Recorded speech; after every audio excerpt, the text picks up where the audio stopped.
मन्नत हर खुशी पाने की। 19 मई। एपिसोड की शुरुआत मन्नत की चिंता से होती है। वह ये जानने की कोशिश करती है कि कौन सुनीता को नुकसान पहुंचाने की कोशिश कर रहा है और विक्रांत को गलत दवाइयां कौन दे रहा है। वह अपने कमरे को लॉक करके विक्रांत से मिलने जाती है। इस बीच ऐश्वर्या सुनिश्चित करती है कि मन्नत वहां से चली गई है और सुनीता को नुकसान पहुंचाने की योजना बनाती है। गोली नीतू का अपराध बोध। नीतू विक्रांत के पास जाती है और उसे गलत दवाइयां देने के लिए माफी मांगती है।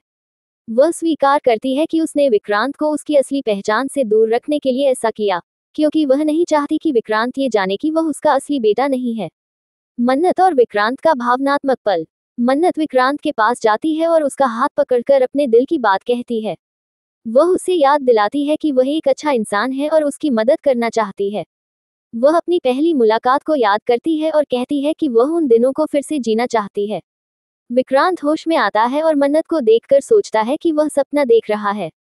ऐश्वर्या की पहचान। मन्नत सुनीता को बचाने के लिए जाती है और ऐश्वर्या को पकड़ लेती है। वह जानबूझकर उसके हाथ पर नाखूनों से खरोंच देती है ताकि बाद में उसकी पहचान कर सके। ऐश्वर्या भाग जाती है, लेकिन मन्नत को यकीन हो जाता है कि वही सुनीता को नुकसान पहुंचाने की कोशिश कर रही है। नाश्ते के समय की घटनाएं।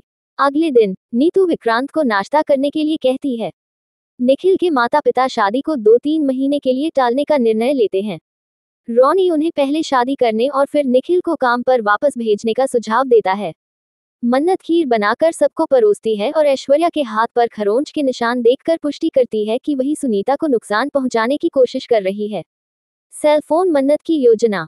मन्नत ऐश्वर्या के मोबाइल से डॉक्टर को संदेश भेजती है और उससे मिलने की योजना बनाती है। वह ऐश्वर्या के कमरे में चुपके से जाती है ताकि और जानकारी जुटा सके। इस एपिसोड में मन्नत की सूझबूझ और साहस को दिखाया गया है, जिससे वह विक्रांत और सुनीता को बचाने की कोशिश करती है। आगामी एपिसोड में ये देखना दिलचस्प होगा कि मन्नत ऐश्वर्या की साजिशों को कैसे बेनकाब करती है।